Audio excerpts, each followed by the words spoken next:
Today is Friday, June 9th. We're talking about what could be the most politically controversial case in the history of the U.S. Justice Department. The DOJ is now charging former President Trump with a federal crime.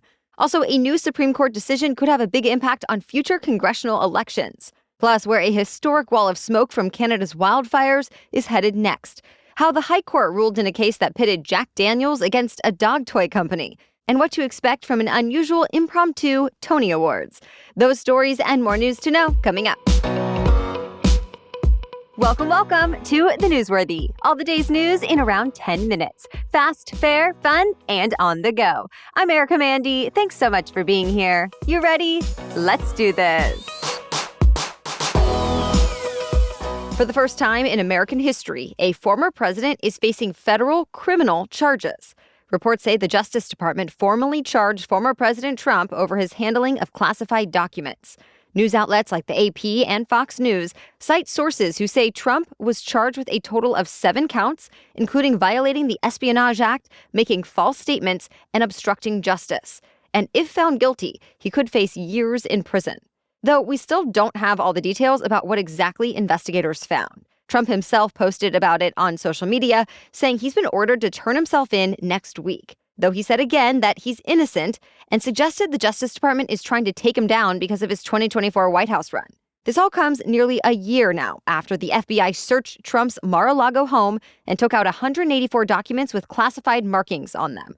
In the months since that raid, the Justice Department appointed a special counsel to lead the criminal investigation.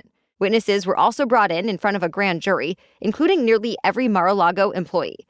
As you know, President Biden is also under a different special counsel investigation over the discovery of classified documents from his time in the Obama administration. But so far, no word on whether Biden will also face charges. And remember, this is not the only criminal case Trump is facing, just the only federal one for now. So stay tuned. Alabama's new congressional map just got thrown out in what's being called a surprising Supreme Court ruling. In a 5-4 vote, the justices agreed with black voters who sued, saying Alabama lawmakers weakened their power when drawing the latest voting districts. So the state will have to draw another district where black voters are in the majority. The issue is, the way they did it, most black people in Alabama were concentrated in the same congressional district, so they were only the majority in 1 out of the 7. But more than 1 in 4 people who live in Alabama is black. So advocates basically said the math didn't add up. Now black people will have the majority in 2 out of the 7. Republican state officials argued they were taking a race-neutral approach to redistricting. But now that the Supreme Court has made a decision, Alabama's Republican Party chairman says state lawmakers will comply with the ruling, even though they disagree with it. This all came as a surprise since just last year, the Supreme Court allowed the same Alabama map to be used for the midterms. But justices say that was just because they did not want to throw off election planning at the last minute. This new ruling stands as a precedent in other similar cases. So with that, Louisiana lawmakers will have to redraw their map too, since they faced the same challenge. Many Americans are mourning the passing of a legendary but very controversial Christian broadcaster and former presidential candidate. Pat Robertson died yesterday at 93 years old. He's perhaps best known for founding the Christian Broadcasting Network and for his popular 700 Club TV show that he hosted for more than half a century. In 1988, he also ran for the GOP presidential nomination. He eventually lost to George H.W. Bush, but he remained a powerful influence in the political world.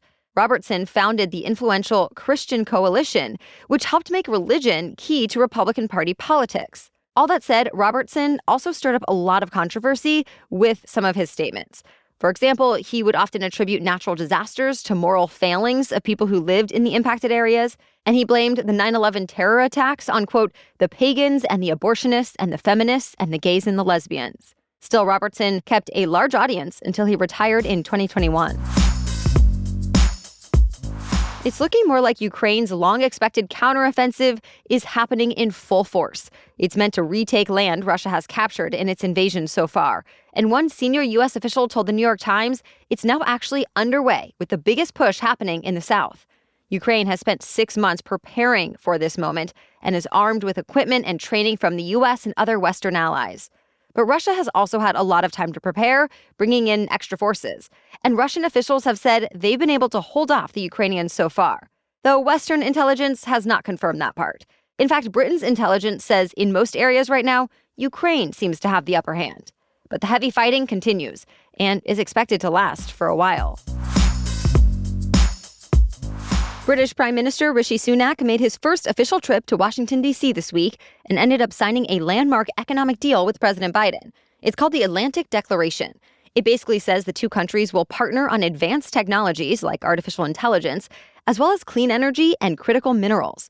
Separately, since the U.S. and U.K. are the biggest donors to Ukraine's war effort, the two leaders spoke about Russia's invasion. And once again, they promised to keep supporting Ukraine in the long term. Sunak also announced his government will gather politicians, scientists, and tech executives from around the world for a summit on artificial intelligence this fall. He is actually the third British prime minister Biden has worked with since becoming president in 2021. But Sunak made it a point to say the American-British relationship is as strong as ever. All right, we have more news for you coming up. But first, this episode is sponsored by Rothy's. I'm pretty picky about the shoes I buy these days because I need them to keep up with me. This summer, my family and I want to travel. We want to attend fun events like monthly concerts in the park, and of course, make time for outings with friends. So I want shoes that are stylish. I need them to be comfortable, and I'd like them to be versatile too, for all the different things that we'll be doing. So no matter what summer brings me, I've realized Rothy's flats, sneakers, and sandals are my go-to when I need cute, comfortable shoes that also pair well with so many different outfits. I'm amazed at the quality and durability of all my Rothy's shoes so far as well. I've had a couple of them for years at this point, and they still look and feel great. They're not only made to last, they're also machine washable. I love that everything at Rothy's is also sustainably made with their signature thread knit from recycled plastic bottles. I mean, over 158 million and counting have been used. So for stylish and comfortable shoes, shop Rothy's. Get $20 off your first purchase at rothys.com/newsworthy. That's ROTHYS, rothys.com/newsworthy. Millions of Americans are still dealing with a massive cloud of wildfire smoke drifting from Canada. The Northeast has had it the worst over the last couple of days, as the polluted air has caused flight delays and forced graduations, pro sports games, and pride events to be canceled. Many companies have told their employees to work from home this week, and schools have also gone virtual. Now the cloud of smoke is moving to even more parts of the U.S. It's expected to appear west into the Ohio River Valley today, and eventually it could dip as far south as Florida. But by the time it actually gets that far, it's expected to look more like a haze, not a dense mass of orange smoke like people in the Northeast have been dealing with. Really, Americans could face days or even weeks of this, since hundreds of wildfires are still burning out of control in Canada. So President Biden directed officials around the country to respond quickly to Canada's requests for more firefighters and equipment. Well, this week, the U.S. Supreme Court sided with a whiskey maker over a dog toy maker in what's one of the seemingly sillier cases the justices have taken up this session. Jack Daniels has been suing VIP Products for making a dog toy called Bad Spaniels. The dog toy looks very similar to a bottle of Jack Daniels, except there's a picture of a dog on it. And where the Jack Daniels bottle says 40% alcohol by volume, Bad Spaniels promises 43% poo by volume. Well, Jack Daniels did not think that was funny, saying it owns trademarks in the distinctive bottle, and it does not want customers to think it's associated with Bad Spaniels in any way. A lower court threw out the whiskey maker's case, citing the First Amendment's protections for satire. But in a unanimous decision, the U.S. Supreme Court justices disagreed and decided to let the legal challenge continue. So now it's up to Jack Daniels to convince another court that customers really could get confused when they see the dog toy. Or it could settle with Bad Spaniels maker out of court. We actually talked about this very case with an attorney on one of our special edition Saturday episodes. We'll add a link to that interview in today's episode notes. It looks like Modelo Especial has overtaken Bud Light to become the #1 beer in America, at least according to its U.S. distributor, and only for about 4 weeks in May. But still, Modelo Especial store sales apparently topped $333 million in May, a spike of nearly 16% since the same time last year, while Bud Light saw sales of $297 million, a drop of nearly 23%. Modelo's distributor shared that this rise to the top happened quicker than expected, but is still a welcome surprise. The drop in sales for Bud Light is likely linked to a recent call for a boycott. Remember, the brand collaborated with transgender influencer Dylan Mulvaney, which angered some conservatives and celebrities like musician Kid Rock. Then the brand's attempt to distance itself from the LGBTQ community in response prompted backlash on that side of the issue too. But don't write Bud Light off just yet. Other data shows it's still the top-selling beer brand in America for 2023, at least for now. Well, this weekend, the Tony Awards are happening in a way they've never happened before. Broadway's biggest night is going unscripted because of the Hollywood writers' strike. There will be performances from nominated musicals, pre-recorded montages of plays, and of course, acceptance speeches from award winners. Everything else will have to be impromptu.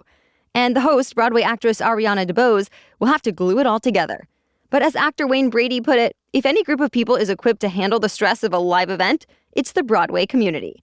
The 76th Annual Tony Awards are airing live this Sunday starting at 8 p.m. Eastern on CBS and Paramount+. Well, that's it for the main news today, so now it's time for Feel Good Friday, when we bring you one extra feel-good or positive news story before the weekend. But first, I want to let you know about our sponsor, HelloFresh. If you're feeling stuck in a recipe rut and you want to switch things up this summer, check out HelloFresh, where you get farm-fresh, pre-portioned ingredients and seasonal recipes delivered right to your door. HelloFresh has options to please even the pickiest eaters, and I like that they have delicious but convenient meals that will help when you need dinner, like now. I recently tried their new fast and fresh options that are ready in just 15 minutes or less. For example, we made their chicken and tomato grain bowls with garlicky white sauce and lemon. It was so good. My whole family ate it up, and it felt like a breeze. So this summer, you can spend less time meal planning and prepping because HelloFresh sends you these pre-portioned ingredients that make it easier, faster, and less wasteful to make a meal at home. And by the way, Green Chef is now owned by HelloFresh, so no matter which you choose, there's something for everyone. Go to HelloFresh.com/newsworthy16 and use code newsworthy16 for 16 free meals plus free shipping. Again, go to HelloFresh.com/newsworthy16 and use that code newsworthy16 for 16 free meals plus free shipping. Okay, now back to Feel Good Friday. And today we are talking about a 14-year-old kid whose YouTube video impressed some of the best animators in the world. Preston Mutonga created a shot-for-shot remake of a trailer for the new Spider-Man Across the Spider-Verse movie just for his YouTube channel. But his version was reimagined with all Lego blocks, just like the Lego movies. Well, the producers of the new Spider-Man movie saw it, and they were blown away. They really know what they're talking about, too, since they also happened to direct the first Lego movie. And they couldn't let Preston's talent go to waste. They asked him to create an actual Lego scene to be added to the new Spider-Verse movie. Preston, of course, said yes, that it was a dream come true. And he worked on his part of the movie during his spring break and after finishing homework on school nights. It was so good that the scene is really in the movie that's now playing in theaters. Once Preston finishes high school, he's hoping to become a full-time animator and director. All right, thank you so much for listening. Be sure to join us again tomorrow for our special edition Saturday episode. Our expert shares why it's important to start experimenting with ChatGPT now and walks us through a few of the key ways to use it at both work and home to save yourself hours of time. Then join us again Monday for your next news roundup. For now, thank you so much for listening and have a great weekend.